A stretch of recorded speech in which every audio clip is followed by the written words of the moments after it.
Harry and Meghan chose now for their latest cosplaying sham royal tour.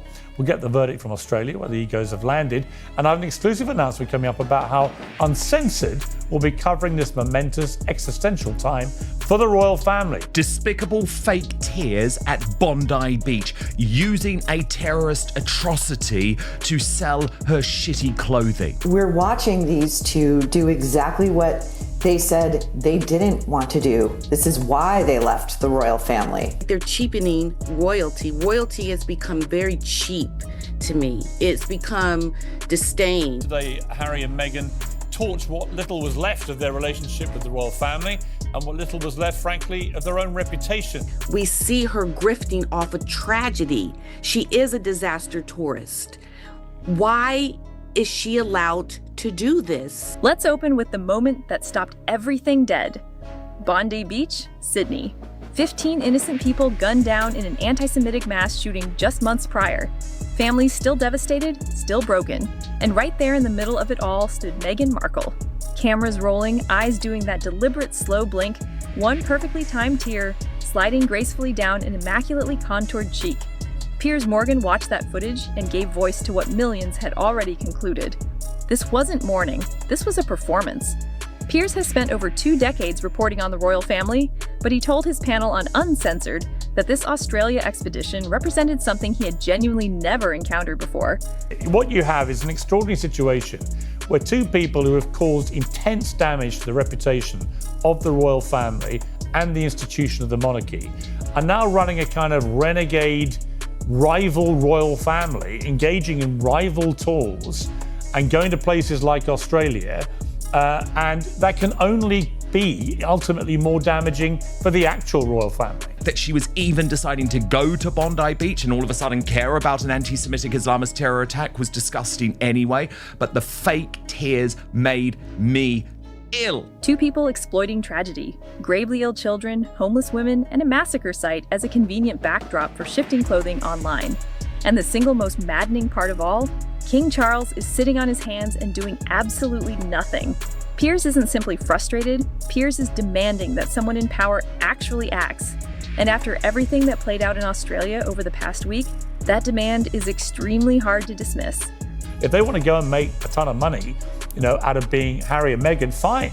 But to do it under the guise of titles bestowed by the royal family and monarchy, which they have spent years trashing, I think is unacceptable. And if this is something that is allowed to happen, I feel like I don't want anything to do with it, because there is no sense of duty. There is no sense of doing it because you have a connection to the people you are trying to help. This is what I truly love. They're there because they can't get work anywhere else. Netflix has dumped them, Spotify and Lemonada have dumped Meghan, the coffers have dried up. Let's go back to that Bondi Beach moment because it has earned every second of examination it is receiving. Meghan didn't casually show up. This entire visit was engineered from the very first step to the very last. A survivor didn't just happen to be standing in precisely the right spot. The cameras didn't stumble onto the perfect angle by accident. This was a fully produced event, scheduled, staffed, and lit. And yet Meghan stood there performing anguish over a tragedy she had remained completely silent about when it was actually unfolding. Not one word, not a single post, not the faintest gesture of solidarity when 15 human beings were killed at one of the most recognizable beaches on Earth. Well, what I would say is Mr. and Mrs. Grifter Piers have come to Australia and are using us as a cash cow, essentially, because what we have seen over the last 2 days is Meghan and Harry using every opportunity for a photo opportunity here, a PR op here. I mean, they love a microphone and they love a camera, don't they? If I was to visit Bondi Beach after a terrible tragedy, the last thing I would do is have a faux walkabout. I certainly wouldn't be laughing and smiling, not to mention posing in the clothes I was planning on merching later. And that is exactly what she did. But suddenly there were cameras present. Suddenly there was an audience. Suddenly there was an outfit that required exposure. Because here is the specific detail that finally broke even Meghan's most patient and loyal supporters. The clothing she wore to Bondi Beach, worn to what was in every sense a memorial, worn while standing face to face with survivors of a massacre, was already listed on her AI-powered shopping platform before she had physically left the location. One click and it was yours. own the exact ensemble Meghan had on while carefully squeezing out that single, precisely managed tear. Royal commentator Tom Sykes, a writer widely recognized for giving the Sussexes a genuinely fair hearing, stated plainly that Meghan had converted a massacre site into a digital shopping outlet. He labeled it a revolting dereliction of duty, not as a royal, as a human being. Meghan just turned a massacre site into an online shopping mall. It really shouldn't need saying, but when you are meeting people affected by an anti-Semitic mass shooting, making a quick buck off the event is a revolting dereliction of one's duty. And then he says, not as a royal, as a human. They're using Australia as a cash cow. They are grifters. That is why they're here. Piers pushed the argument even further. The blinking revealed everything. Rapid, calculated, mechanical blinking. The eyes of someone working hard to generate moisture rather than someone actually experiencing any form of genuine feeling. One commentator reduced it to its simplest form, Meghan's most technically demanding acting role to date. And this is the very same woman who descended on Uvalde in the wake of that catastrophic school shooting, who touched down, positioned herself at the memorial, and departed. A pattern so deeply ingrained and so consistently repeated that even those who had long extended her every possible benefit of the doubt are now converging on identical language: disaster tourist. We know that's what you did. As that one said, Meghan's most difficult acting part so far, alongside this video, making it abundantly clear that she was faking it. I mean, look, I can see there's something about them which could have been a great asset to the royal family. No question. I wrote that on the day they got married. People forget this, but the Mail on Sunday wrote a huge piece about how great they could be for the royal family. Then it all went sour. Not going to relitigate all those years of souring. This was an acting job. It was for the cameras. She doesn't give a damn about the victims of Bondi Beach. This is the scene of the original crime in which Meghan Markle, I believe it was very early on in their marriage, she and Harry went on their Australia tour, their inaugural, and she reportedly said, "I cannot believe I'm not getting paid for this." Piers stated it openly on air. His Australian panelist Danica Dorgio stated it openly on air.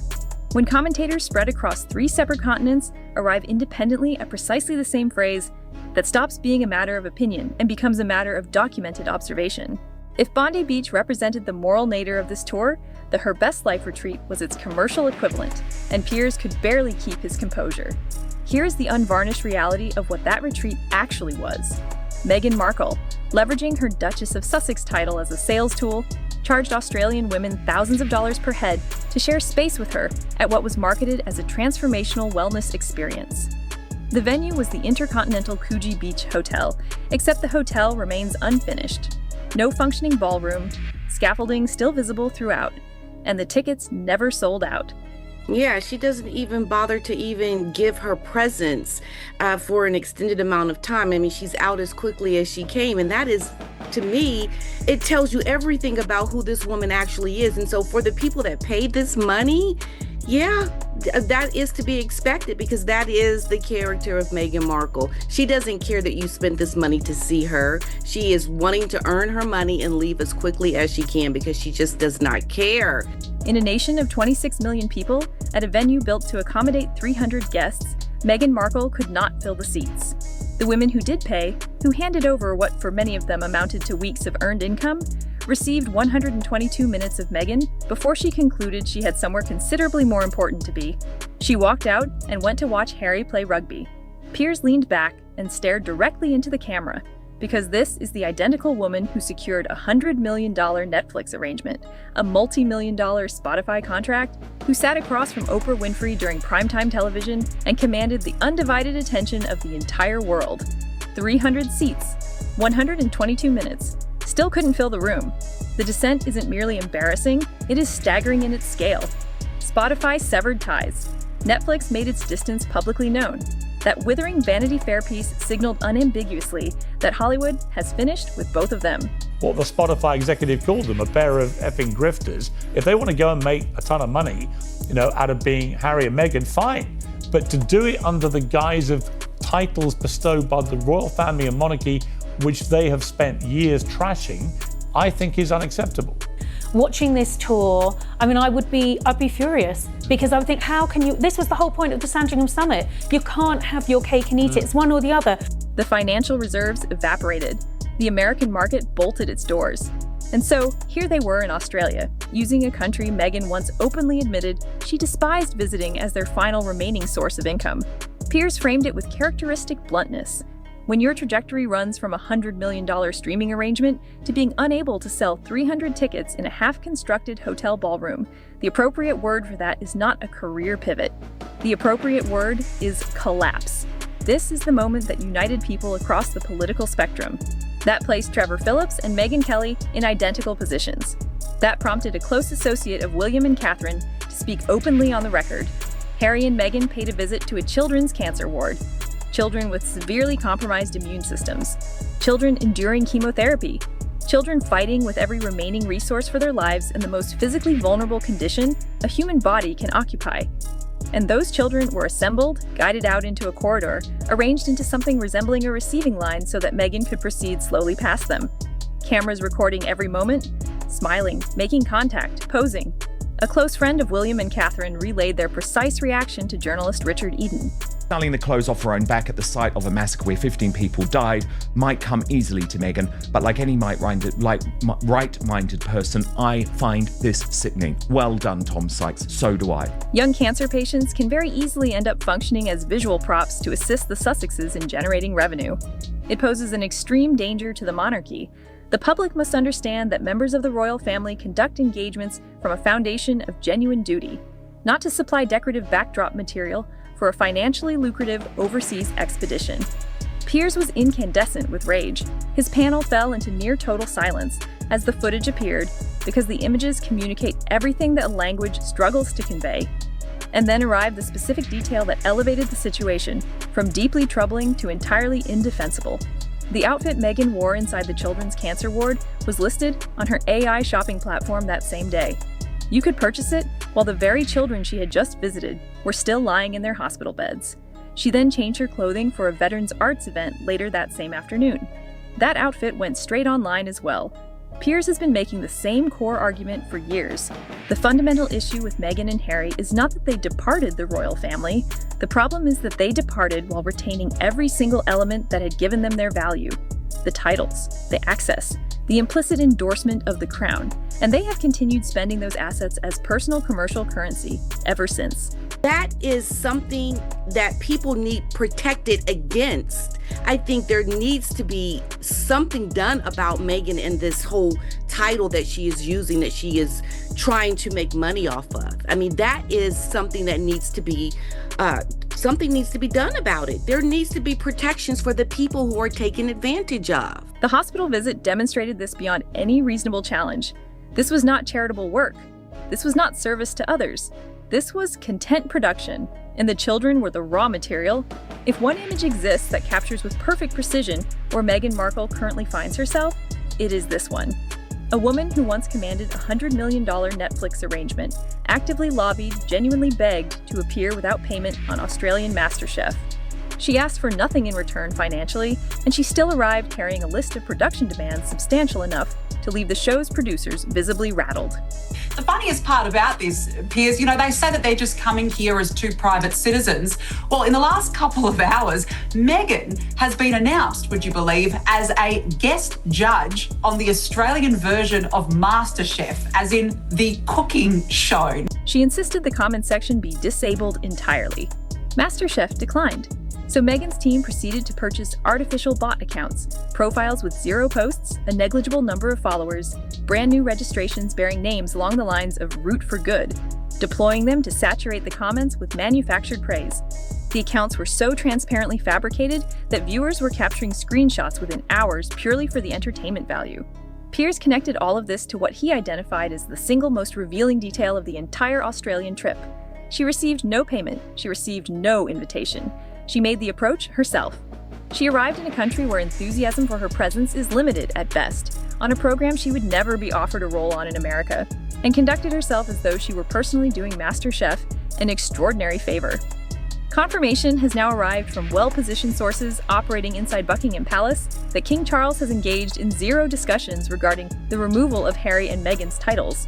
Not a single conversation, despite the hospital, despite Bondi Beach, despite the merchandise operation, despite the booing, despite the entirety of what unfolded in Australia, constituting a direct breach of the Sandringham Summit Agreement and a systematic dismantling of everything Queen Elizabeth devoted 70 years of her life to constructing.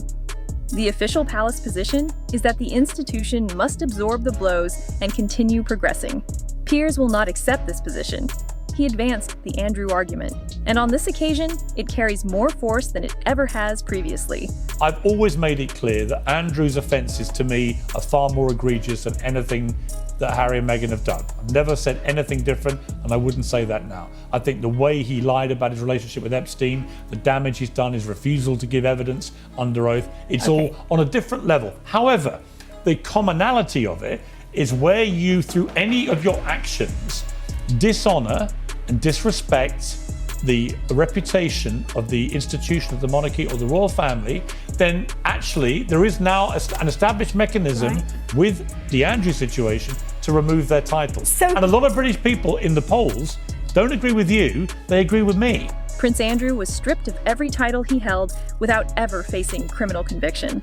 His transgression was fabricating a version of his association with a convicted predator and subsequently declining to assist investigators. Catastrophic, completely indefensible. But Andrew never once accused the royal family of racism before a global television audience. Never produced a 400-page publication systematically dismantling each family member in sequence. Never listed the clothing he wore to a children's cancer ward on a commercial platform. Piers is posing a single question and requiring a substantive answer. If the institution could take that action against Andrew, what is preventing the exact same action being taken against them? King Charles is approaching a state visit to the United States, an address to Congress, a visit to New York, a moment that Piers and every credible royal commentator of note is characterizing as genuinely decisive for the monarchy's international standing. And he is walking toward that moment with Harry and Meghan's Australian catastrophe cycling on continuous repeat across every screen in the world. Piers arrives, as he invariably does on this particular subject, not exclusively with anger, though every element of that anger is entirely warranted, but with a question that the palace consistently declines to engage with honestly. At precisely what threshold does the cumulative harm these two are inflicting upon the monarchy begin to outweigh a father's profound reluctance to move decisively against his own child? Because when measured against everything that materialized in Australia this past week, the fabricated tears, the gravely ill children, the unsold retreat, the audible jeering, the artificial social media accounts, the merchandise operation running in parallel with every engagement, that threshold has not merely been approached. It was crossed some considerable time ago.